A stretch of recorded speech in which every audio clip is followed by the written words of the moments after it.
Saudara-saudara yang terkasih dalam Yesus Kristus, 3 bacaan yang sudah kita dengarkan menghantar kita untuk mempersiapkan diri kita dalam menyongsong kedatangan Yesus Kristus. Dalam ritus gereja Katolik atau kita sebagai umat Katolik, kita belum merayakan Natal secara liturgi pada saat masa Advent. Karena ada 4 periode minggu yang kita harus jalani. Minggu Advent pertama, minggu Advent kedua, minggu Advent ketiga, dan minggu Advent keempat. Dalam minggu Advent pertama ini kita mempersiapkan diri kita karena kita memiliki keyakinan iman akan Yesus Kristus yang lahir, dan kelahiran Yesus Kristus adalah perayaan Natal atau peristiwa lahirnya Mesias Sang Juru Selamat yang menyelamatkan seluruh umat manusia dan alam semesta ini. Janji Tuhan lewat Nabi Yesaya sangat indah dan membahagiakan. Tidak akan ada perkabungan dan air mata lagi, hidup bersama Tuhan itu seirama dengan menikmati perjamuan pesta yang nikmat dan lengkap. Nabi Yesaya merupakan nabi yang meramalkan atau menceritakan bahwa Mesias akan hadir di dunia ini. Dan Nabi Yesaya adalah seorang yang merasa tidak pantas untuk menjadi nabi atau membawakan firman dan sabda Tuhan karena dia najis bibir. Najis bibir itu suka berkata-kata kotor, kasar, ya, berkata-kata yang tidak baik. Tetapi Allah merubah Nabi Yesaya sebagai nabi Allah yang membawakan firman dan sabda Tuhan untuk menceritakan, mempertobatkan, dan memberikan pengetahuan iman tentang kedatangan Mesias yang dinantikan oleh bangsa Israel.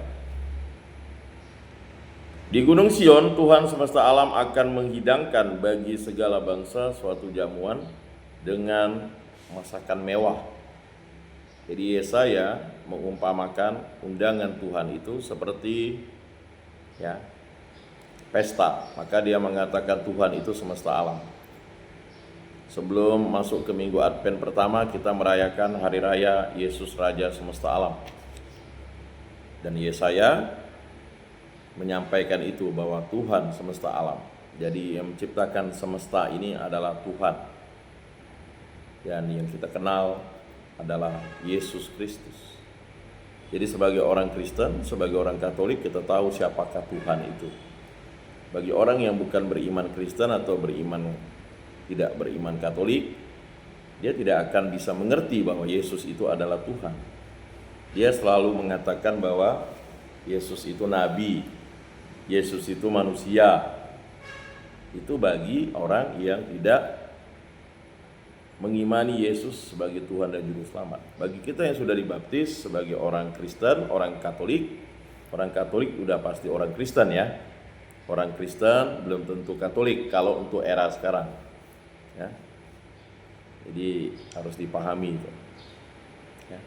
Jadi sebagai orang Katolik, sebagai orang Kristiani, kita tahu siapakah itu Tuhan. Karena Tuhan memperkenalkan dirinya melalui peristiwa kelahiran.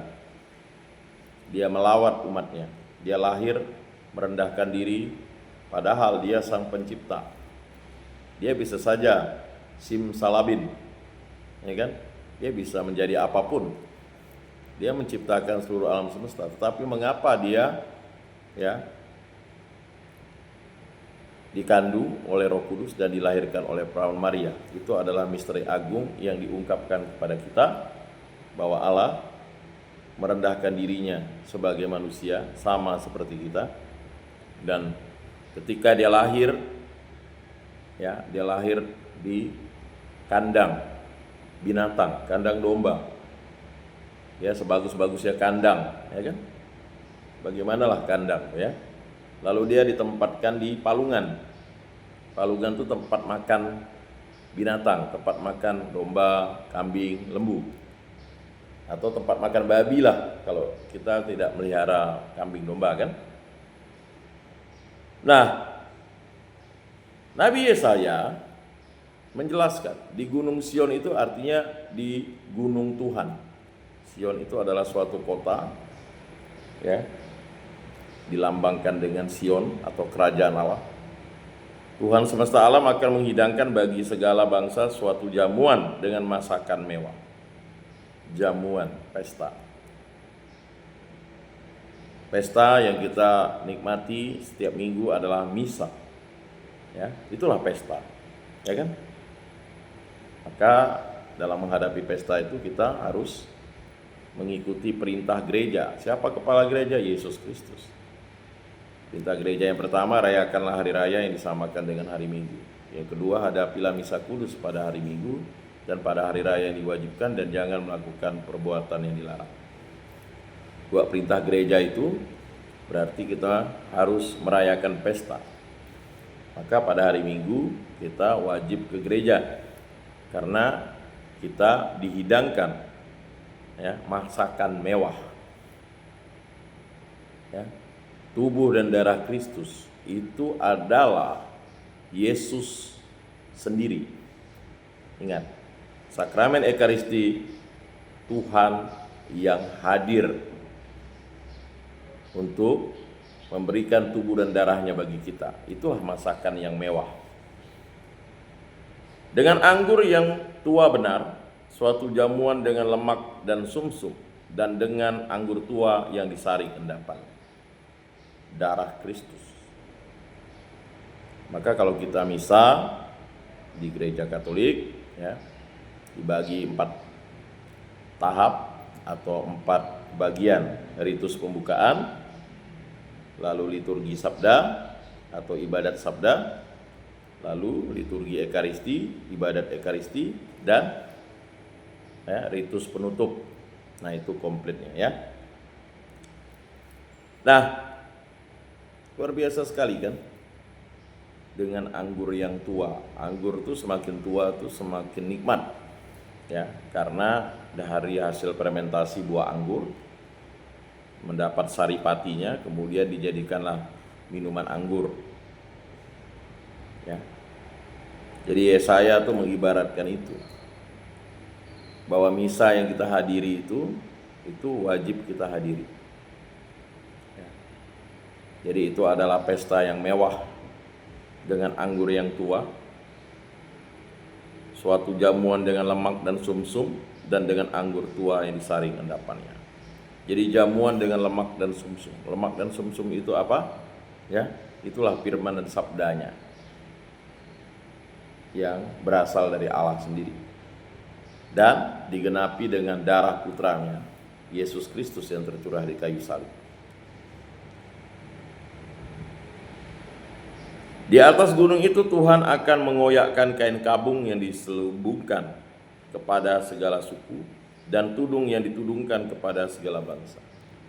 Jadi, ya, di dalam misa itu atau di kerajaan Allah itu tidak akan lagi ada perkabungan. Perkabungan akibat ulah dosa. Perkabungan akibat ulah setan. Perkabungan akibat ulah iblis. Perkabungan akibat ulah dunia ini. Perkabungan akibat ulah hawa nafsu kita, karena sudah dikalahkan oleh Yesus Kristus yang wafat di kayu salib, ya, kemudian bangkit pada hari ketiga. Jadi semuanya dikalahkan oleh Yesus. Yesus mengalahkan maut, Yesus mengalahkan iblis, Yesus mengalahkan setan, Yesus mengalahkan dunia ini, Yesus mengalahkan, ya, hawa nafsu kita, Yesus, ya, mengalahkan, ya, kuasa kegelapan yang menyelubungi orang untuk sampai ke hadirat Allah. Karena apa? Hanya melalui Yesus Kristus, aku adalah jalan, kebenaran, dan hidup. Yesaya sudah menubuatkan ini, sudah membicarakan ini. Dan, ya, selubung itu dikoyak oleh Yesus dengan darahnya yang mahal, ya, dengan penderitaan sengsaranya, lalu wafat di kayu salib, dimakamkan, dan bangkit pada hari ketiga, dan naik ke surga, duduk di sebelah kanan Allah Bapa. Itu adalah membuka selubung-selubung yang ada. Bukan hanya untuk orang Israel atau orang Yahudi, tetapi untuk segala suku bangsa. Dari timur dan barat, dari selatan dan utara, dari segala suku bangsa, semua orang diselamatkan. Tetapi apakah orang-orang itu mau menerima karunia keselamatan?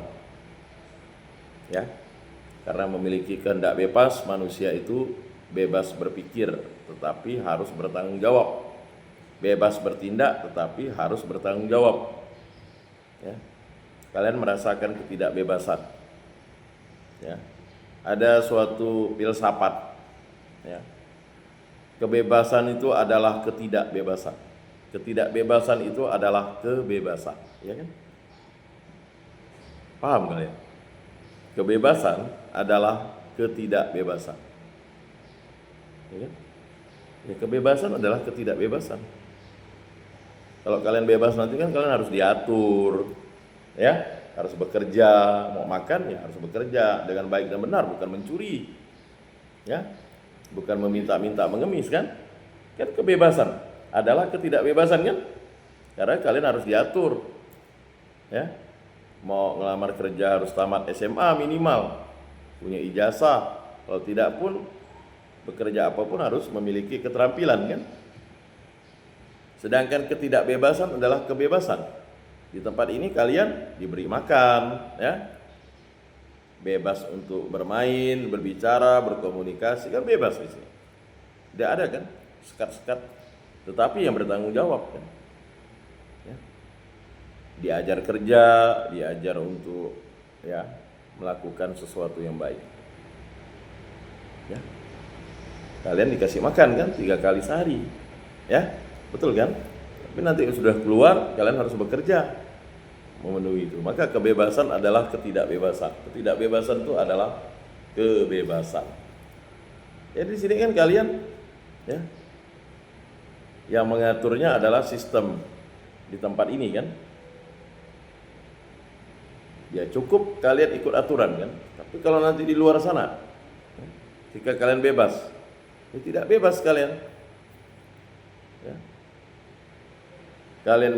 Kalian misalnya mau makan harus bekerja, ya. Setelah dapat penghasilan baru kalian bisa membeli makanan, membeli minuman, ya. Untuk tinggal saja kalian harus ngontrak mungkin, ya. Kalau ada orang menampung, ya puji Tuhan. Kalau di tempat ini sudah ada kamar-kamarnya walaupun sempit, sudah ada tempat tidurnya walaupun ada yang tidak dapat, ada yang dapat. Ya. Tapi di luar nanti kalian harus, ya, mampu untuk menjadi pribadi yang berdikari, berdiri di kaki sendiri, bekerja yang baik dan benar. Kalau kalian tidak bekerja yang baik dan benar, resikonya, ya, kalian akan masuk ke tempat yang dewasa, semakin dalam. Nah, itu harus kalian pahami pada masa Advent ini, ya. Nah, ia akan meniadakan maut untuk seterusnya, dan ia akan menghapus air mata dari wajah semua orang. Jadi maut itu dikalahkan oleh Yesus. Itulah Nabi Yesaya sampaikan kepada umat Israel. Jadi Nabi Yesaya itu mengatakan maut ditiadakan. Bagi orang beriman, maut itu hanya sengat. Bahkan Santo Fransiskus Assisi katakan, hai saudara maut. Ya, maut itu hanya, ya, bertugas untuk memisahkan antara jasmani dan rohani secara sementara. Kalau dulu maut itu berkuasa, upah dosa adalah maut. Makanya Adam dan Hawa itu terpisah dari Allah. Karena kematian itu tidak berjumpa dengan Allah. Ya. Sedangkan kehidupan itu berjumpa dengan Allah. Maka harus melalui jalan kebenaran dan hidup, yaitu Yesus Kristus. Jadi jalannya adalah melalui Yesus, ya kan? Kebenarannya adalah Yesus dan hidup itu adalah Yesus. Jadi kalau orang meninggal, dia tidak beriman, dia sudah mati. Kata mati itu dia terpisah dari Allah. Jadi kalau tidak bersama Allah, dia mati. Kalau dia mau hidup, dia harus bersama dengan Allah. Paham ya? Karena maut sudah dikalahkan. Kalau dulu orang mati itu kesialan. Tetapi Rasul Paulus katakan, hidup atau mati kita adalah milik Kristus. Berarti kita bukan lagi kesialan, tetapi kita adalah berkat. Karena dianugerahi oleh Yesus Kristus, Tuhan dan Juru Selamat kita. Nah itu. Jadi kita sebagai orang yang hidup di masa ini begitu harus bersuka cita. Makanya dalam masa Advent ini, ya, ini kan masa penantian. Ya. Adventus itu kedatangan, menantikan Sang Mesias yang datang. Jadi minggu pertama itu kita ya disadarkan untuk mempersiapkan diri dengan sebaik-baiknya. Nah, minggu kedua itu minggu harapan. Minggu ketiga itu adalah minggu sukacita, Gaudete, karena Sang Mesias segera hadir. Selanjutnya minggu keempat itu adalah ya minggu cinta, karena Sang Cinta, Sang Raja Cinta, Sang Damai itu lahir. Ya, sampai nanti Vigili Natal. Jadi masa Advent itu mulai dari hari pertama sampai Vigili Natal, malam Natal. Ya. Akan dibacakan ya bacaan-bacaan yang ya kegenapan atas peristiwa kelahiran Mesias. Nah, aib umatnya akan ia jauhkan dari seluruh bumi, sebab Tuhan telah mengatakannya. Jadi aib, dosa itu aib, ya. Jadi akan dijauhkan dari bumi karena darah Kristus, ya, kelahiran Kristus, ya. Maka aib itu akan dijauhkan dari bumi. Karena, ya, Sang Kudus, maka aib itu tidak akan mungkin mendekati Sang Kudus. Jadi iblis, setan itu tidak akan bisa mendekati kekudusan lagi, karena dia sudah mengutuki dirinya menjadi ya terkutuk, celaka, berdosa. Iblis atau setan itu kan artinya sang penantang, menentang Allah dia.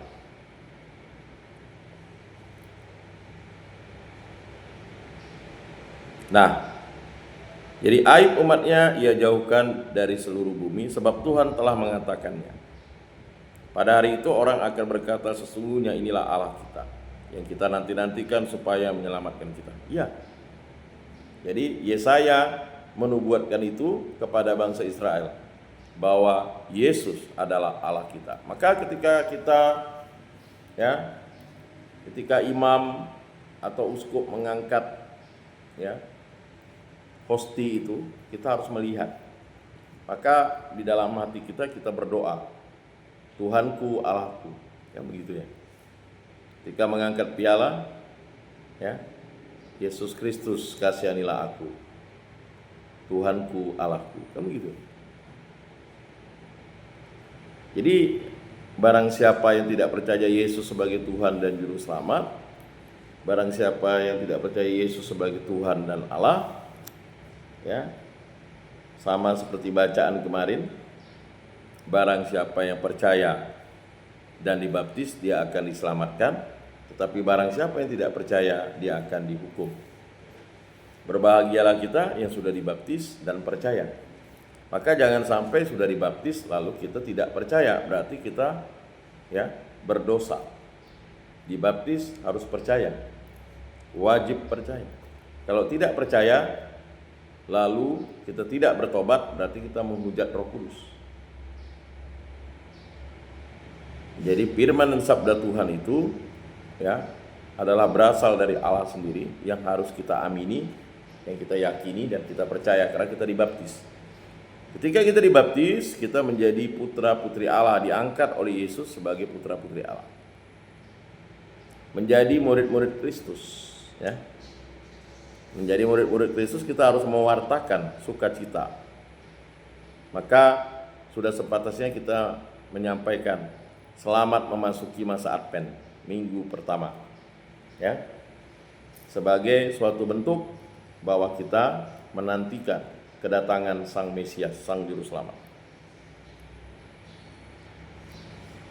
Nah, inilah Tuhan yang kita nanti-nantikan. Marilah kita bersorak-sorai dan bersukacita karena keselamatan yang diadakannya. Ya, Tuhan dan Juru Selamat. Yesus adalah Tuhan dan Juru Selamat. Saudara-saudara yang terkasih, ini yang harus kita imani. Ya. Karena iman, harapan. Jadi masa Advent itu membuka harapan kita bahwa Allah melawat umatnya. Lawatan Allah itu nyata dengan kelahiran Yesus Kristus. Memang yang kita rayakan setiap tahun. Bagi orang yang bukan Kristiani atau bukan Katolik, Christmas itu seperti hari libur saja. Ya. Siapa yang tidak merayakan hari raya? Ya, orang yang bukan Kristen tidak merayakan dia, tetapi kalau bagi umat Katolik merayakan Natal harus dengan liturgi, yaitu dengan misa bersyukur. Tapi bagi orang yang bukan Kristen, bukan Katolik, dia memasang pohon Natal juga, silakan, tidak ada masalah. Tapi dia bukan iman, tapi karena kesenangan, beda ya. Kalau kita, ya, pada masa-masa ini sudah diperbolehkan memasang pernak-pernik Natal, pernak-pernik hiasan Natal sebagai bentuk, ya kan, menyambut kedatangan, mempersiapkan diri. Kemudian sebagai suatu harapan, sukacita dan cinta kita kepada Tuhan. Ya kan? Jadi pernak-pernik Natal itu sudah bisa. Tetapi ingat, ya, kita masih dalam masa Advent. Minggu Advent pertama, kedua, ketiga, dan keempat sampai nanti Vigili Natal. Nah, kita sekarang bukan mengucapkan selamat Natal, tapi mengucapkan selamat Advent.